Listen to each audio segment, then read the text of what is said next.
welcome back to the channel. It feels like it's been ages since I've made a video, but it has. It's been over a week, even though I'm probably made it live a few days ago. But it's been a crazy few days, and I've just literally just rolled out of bed, and I've just the feeling of lethargy at the moment, and just like it takes everything I've got to just get up and do something. And I'm doing all this DIY, and I'm digging up a floor, and it just feels like, am I depressed or something? I don't know. Have I got long COVID? But I felt like that for quite a long time, and I'm starting to think, is it just me? And I don't think it is. I've kind of canvassed a few friends, and they've all said, actually, I get where you're coming from. I feel the same. Am I at peak sort of being at home? Am I peak pent up children in my face? I don't think it's any of those things for me. I love being at home. I love hanging out with my children. I don't know what it is. I think it's physically something's wrong with me. Either I'm not eating healthily, I'm not doing enough exercise, or something like that. But anyway, welcome back to the channel. Thanks to everybody who's hit subscribe, like, commented. I got a couple of comments off DMs of one of my previous videos, which was regarding the knocking noise that started on my 911 on my 996, and a few people have said that's it, it's terminal. It's going to be bore scoring, it's going to be knocking, slapping about of cylinder number one, something like that. So I'm just going to keep driving it. I think that's what I'll do.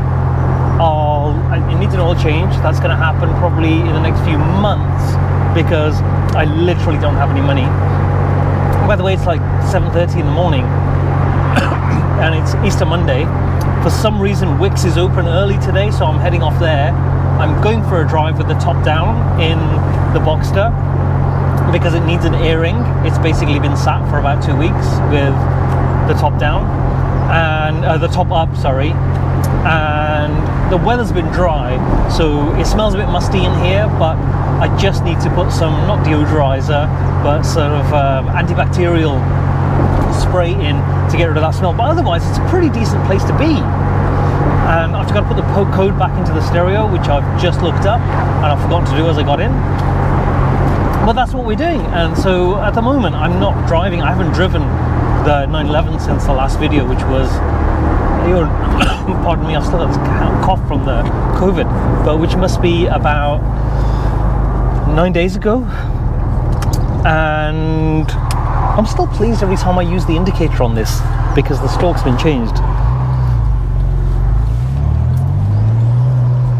So yeah, it's been about 9 days since I've driven the 911, and that's mostly because it's Easter holidays. I've been hanging out with my family, so we've all been going out together. Admittedly, we could all go out in the 911, but I think my wife's a little bit over that. And also, it's bizarrely, I'm going off on a tangent now, my daughter, who's 7, is now into Ed Sheeran, and so I've been listening to a lot of Ed Sheeran in the car. And some people hate him. Why do people hate Ed Sheeran? I mean, I've seen him on a couple of TV shows, and I've heard him on the radio where he's been on a radio show and he's being interviewed. I've seen him appear in movies where he's kind of taking the piss out of being Ed Sheeran. And he seems like an okay guy. He's obviously a very talented musician. He's a talented songwriter. Not my kind of music. I wouldn't go out and buy one of his albums. But I can totally appreciate why he's one of the best-selling... Oh, that's a 997 Targa. I can totally appreciate why he's one of the best-selling artists around at the moment. And he seems like an all-round kind of decent guy. Why do people hate him? I don't understand. Is it because he's just, he's just killing it? It's just brilliant at everything he does. So I don't know. That's a strange one. But anyway, the 911 isn't getting much use, but that knocking thing out on startup, it only happens on startup at the beginning of the day. It doesn't for the rest of the day. Even if I leave it for 2 or 3 hours, it doesn't happen again. And it's only happened probably about 4 or 5 times, and consistently over the last 4 or 5 times that I've used it. So I don't know what the issue is there. Now with this car, I still don't know what to do. And this week I am going to do something about finding a job. So when I get a job, I don't know whether I should just still ditch this car or just get those few things fixed and just use it. The timing chain guides, just leave them. If it explodes, I'll just sell it as a broken car. But I'll have spent more than £4,000 on getting it driving. And what I need to do is in one of the subsequent videos, I'm going to completely break down what happens when you buy a Boxster unseen and you go to buy the cheapest one out there. Now that's cheap. When I say cheapest one, I mean, you know, just looking on Auto Trader and eBay and things like that, Gumtree, whatever it might be, and finding one, a manual with an MOT, and I wanted a 986. So, you know, I ended up with this one for 2,200, and I'm going to completely do a rundown of what it's cost me. And this is, you'll have to bear in mind that I know Jack, Flat 6 Jack on Instagram. Go and look him up. Bear in mind that I know him. So otherwise, I'd just be going to your local garage or a specialist and saying, can you fix this? Can you fix this? Can you fix this? Whereas he's been able to look at some stuff and go, do you know what? You don't need to do that. By the way, I've got this spare part that I'm using. You know, and also he's there to give me advice like, you know, why did you buy this? Why don't you get rid of it? I don't really want to see it again. That kind of stuff. Also, I think it's got some kind of Gundo hack thing on it because the exhaust doesn't sound stock. It sounds pretty good. Doesn't sound stock. And Jack did say that on the one side it has got an extra pipe. So it's some kind of homemade hack thing, or it has got an aftermarket exhaust on it. It's got the 2 pipes on the back, and it sounds okay. But it's the knocking. I can hear the knocking. So it's the ball joints and the anti-roll bar bushes. That's what it needs. And those sort of coffin arms with the ball joint already in from somewhere like Spider Performance, they cost about £60 each, I think. So £240 for the lot, about 30 quid for the anti-roll bar bushes. So, you know, under £300 I'll have the parts. Quite a lot of money probably to get it fitted. No, actually, I've seen a YouTube video. It's not actually that much to get it fitted. So I think for another £600,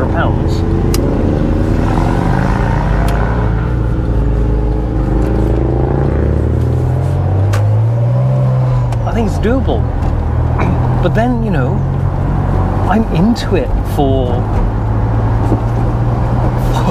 £4,500, a bit above that. But does that mean, though, if I look at it from a different point of view and say, well, I've actually already got the car for £600, I'll have a driving Boxster that I can drive to work and stuff like that when I have a job, or do I go, no, just ditch it and get another one? Because remember, the timing chain guides, they will still need doing. Now, at the moment, they're not making masses of noise, but I'm not driving it particularly hard. I'm driving it really sedately.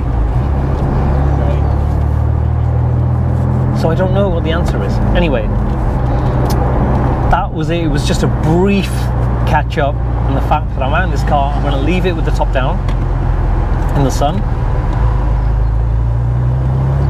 just to give it some air. I'm going to spray it with some antibacterial spray, the old Dettol thing, the surface antibacterial stuff. I'm going to spray it everywhere just so it kills all the germs anyway, nothing grows back.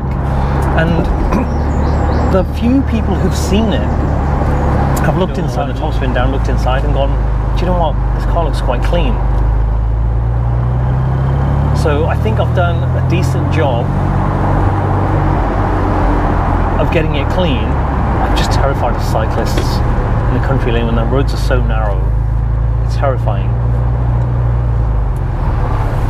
Yeah, so I think I've done a good job cleaning it up, and it's got a decent interior. Apart from it's got the driver's side seat pad is a little bit stretched, and there's a little cut in the bolster on the driver's seat. I think I've shown that before. But other than that, it's in pretty good shape interior wise, considering where it was. Oh my god. So yeah, if I do I'll end end up doing a Hoovie style where I fix it all up, and it's a usable car, but it's still a bit crusty on the outside. I mean, you can hear it just rattling around, and that's all the ball joints. And there go the timing chain guides. But I'll end up doing a Hoovie style where I fix everything up so it works really well, and it'll still look crusty, so it's not worth a lot of money, and I'll end up losing money on it, selling it, but I don't make any money from YouTube, from podcasting, from anything else. I don't have a job, so I can't really afford to hemorrhage money. And I mean, one of the things that I was going to do was just drive it really hard and just see if the engine blows up. And Jack said, don't do that, because I know you're just going to end up back at my place. So, and he would be right. Anyway, enough about that.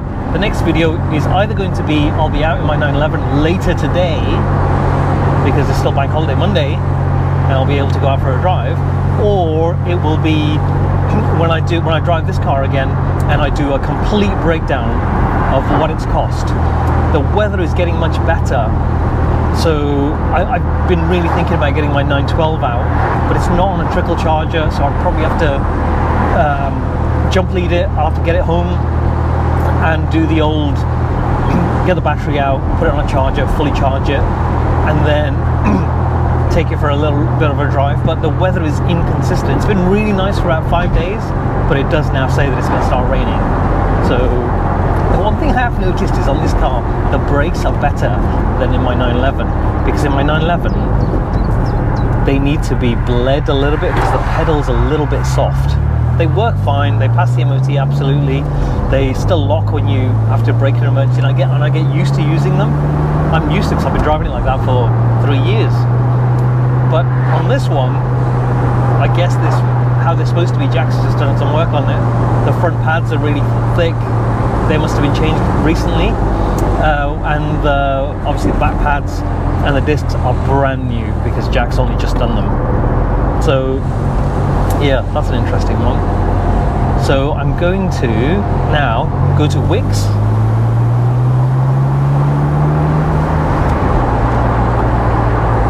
It is quite nice when the roads are smooth. I don't like going quickly around a bend because of all that suspension stuff.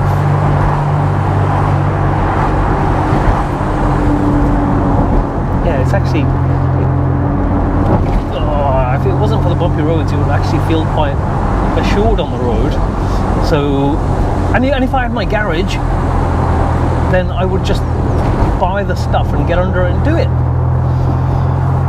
Oh, that's for the future. Anyway, I need to go to Wix, get the stuff, do the floor in my house, and then finish one of the rooms so I can take delivery of a sofa, and then start planning the garage stuff and think about getting a job. Anyway, this video I've just rambled on way too long.